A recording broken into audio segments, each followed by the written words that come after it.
संसद में फैसले से बच रही सरकार, कड़े फैसले लिए, गैर विधायी तरीके अपनाए, बदल गए मनमोहन। पिछले कुछ दिनों से लगातार ये बहस चल रही है कि साहब जब से मनमोहन सिंह की सरकार से ममता बनर्जी ने अपना समर्थन वापस लिया, क्या ये गवर्नमेंट जो है वो अपनी अथॉरिटी खो रही है, उसकी अथॉरिटी कम हो गई। दूसरा पहलू ये है कि बहुत सारे लोग ये मानते हैं और जिसको अब डेमोन्स्ट्रेट कर रहे हैं, जिसको अब दिखा रहे हैं प्रधानमंत्री मनमोहन सिंह कि अब वो बहुत सारे फैसले लेना चाहते हैं, लेने को तैयार है और ले रहे हैं। मैं आपको एक बेसिक डिफरेंस बताना चाहूंगा इस प्रोग्राम में कि जो एग्जीक्यूटिव डिसीजंस होते हैं और वो फैसले जो होते हैं जिनको कि आपको पार्लियामेंट से पास करवाना होता है, यानी कि वो फैसले जो सरकार खुद अपने आप में ले सकती है और वो फैसले जिसके लिए सरकार को संसद की जरूरत होती है। हम इसी पर चर्चा करेंगे कि किस तरह से सरकार बहुत तेजी से ना सिर्फ फैसले ले रही है, वो आगे क्या फैसले ले सकती है। खासतौर पर मैं आज के अखबार देख रहा था सुबह, उन फैसलों से जुड़ी खबरें भी लगातार आ रही, यानी कि एक बहुत डिसाइसिव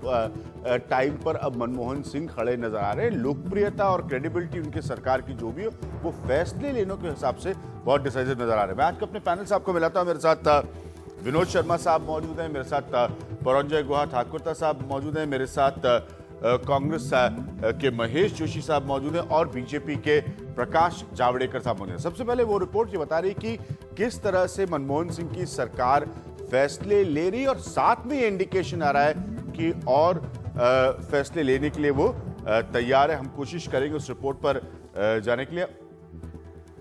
विनोद शर्मा, मैं सीधी बात आपसे शुरू करना चाहूंगा कि ममता बनर्जी वाले हफ्ते में स्वाभाविक था, नेचुरल था, डिबेट इस बात पर आकर रुक गई कि क्या डॉक्टर मनमोहन सिंह की सरकार की अथॉरिटी कम हो गई, उनकी अथॉरिटी कम हो गई। एकदम से सीरीज ऑफ डिसीजंस आने शुरू, और ये शुरुआत एफडीआई की उससे पहले हो चुकी थी, जो एकदम से एक माहौल पैदा कर रहे कि ये सरकार वो फैसले लेगी, तुरंत लेगी, जिन फैसलों के लिए उसको पार्लियामेंट पर निर्भर होने की जरूरत नहीं है।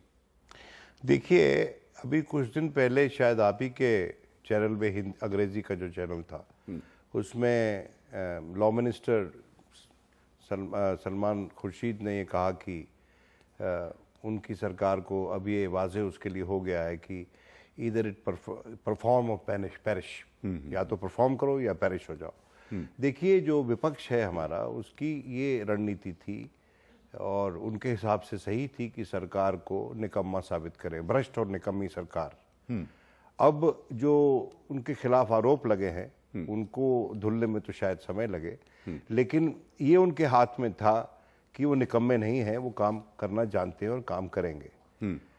पिछले कुछ महीनों से जो रिफॉर्म प्रोसेस शुरू किया जा सकता था संसद के बाहर, जिसमें रेटिफिकेशन की जरूरत नहीं थी पार्लियामेंट की या उसकी सपोर्ट की जरूरत नहीं थी, वो इसलिए तेजी से नहीं चला कि परसेप्शनल डिफरेंसेस थे प्रधानमंत्री और उनके वित्त मंत्री के बीच में उस जमाने के।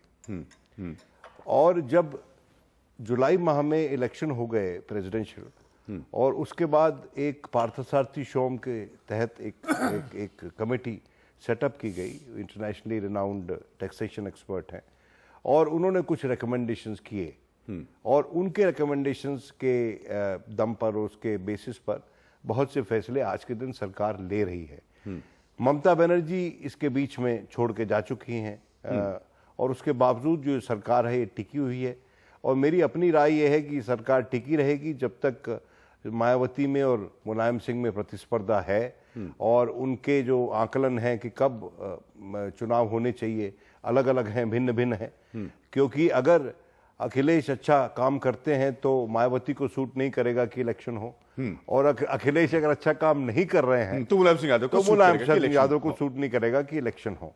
तो इसलिए सरकार के पास एक एस्केप रूट था, उसका वो इस्तेमाल कर रही है। इसके उसको राजनीतिक लाभ कितने मिलेंगे ये समय बताएगा, लेकिन कोशिश वो कर रही है कि जो कुछ जमीन वो खो चुकी थी उसको रिकवर कर। पॉइंट ये कि आप गुलाम नबी आजाद जैसे एक सीनियर मिनिस्टर का स्टेटमेंट पढ़ते हैं साहब, हम तो बहुत सारे डिसीजंस लेने के लिए तैयार थे, ममता बनर्जी की वजह से हम नहीं ले पा रहे। जिस तरह के एकदम से नेताओं के स्टेटमेंट्स आने शुरू हो गए, बी, जो मेरा दूसरा पॉइंट है कि एकदम से जो गवर्नमेंट की इसमें पॉलिसी पैरालिसिस है, इनइफेक्टिव है, अफसरों में डर है कोई फैसले लेने से, एकदम से जो पार्लियामेंट के डोमेन के उस दायरे के बाहर के फैसले उनकी झड़ी सी लगाने की कोशिश कर रही है ये गवर्नमेंट। इतनी बड़ी तब्दीली इतने कम दिनों में क्यों?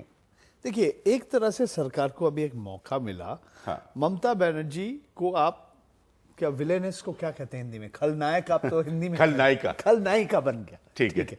तो उनके ऊपर सारे दोष आप वैम्प बोलते हैं। वैम्प कही, लेकिन अच्छा शब्द नहीं है ममता बनर्जी अच्छा के शब्द नहीं। मेरा कहना यह है कि आप तृणमूल कांग्रेस के ऊपर सारे दोष दीजिए आप, हाँ, कि उनके लिए हमने एफडीआई रिटेल नहीं कर पाया। ये कन्वीनियंस है कि गुलाम नबी आजाद कह सकते हैं हम तो डिसीजन ले रहे थे, हम ममता बनर्जी की वजह से नहीं ले पा रहे थे डिसीजन। दूसरी बात देखिए, एक तरह से आपको याद है कि शुक्रवार के दिन मनमोहन सिंह का जो 12 मिनट का जो टेलीवाइज्ड एड्रेस था वो बार बार 91 साल के बाद किया है। उस समय भी आपको याद होगा कि नरसिंह राव का सरकार का बहुमत नहीं था लोकसभा में। तो ये अभी तृणमूल कांग्रेस का जो 19 सांसद समर्थन वापस ले लिया, तो यूपीए सरकार का भी अभी बहुमत नहीं है। ऐसा नहीं है कि सरकार गिरने वाले हैं भाई। अभी विनोद जी जैसे कहा कि सपा है, बसपा है। नरसिम्हा राव के कंपैरिजन में नंबर्स गेम के हिसाब से कहीं बेहतर सिचुएशन में है सरकार, कहीं बेहतर सिचुएशन। यूपीए को अभी लोकसभा में बहुमत नहीं है, ये फैक्ट है। तो इस समय आप देखिए, एक के बाद एक आप ये सवाल पूछ सकते हैं कि मनमोहन सिंह ने क्या क्या नहीं कहा। एक तो साफ है कि मनमोहन सिंह ठीक है इंडिपेंडेंस डे, रिपब्लिक डे में एड्रेस करते हैं, मगर ये बहुत दिनों के बाद वो 12 मिनट उनको जस्टिफाई करना पड़ा क्यों डीजल का कीमत बढ़ रहा है, क्यों रसोई गैस के ऊपर, सिलेंडर के ऊपर आप एक कोटा लगाया। और सबसे बड़ा मुद्दा है जो अभी आपने कहा, इसमें सांसद का समर्थन का कभी जरूरत था। एफडीआई इन रिटेल सिर्फ कैबिनेट डिसीजन था, मगर दिसंबर में कैबिनेट डिसीजन लिया था, मगर अब लागू नहीं कर पाया। प्रणब मुखर्जी ने कहा ये सस्पेंडेड है, हम कंसल्टेशन होगा। तो एक तरह से साथ साथ सरकार दो कर रहे हैं। India's #1 news app just got even better. Download NDTV's new app. Fully optimized for retina display. Full screen view. Faster response time. And Sudoku. NDTV's new iPad app. Download now.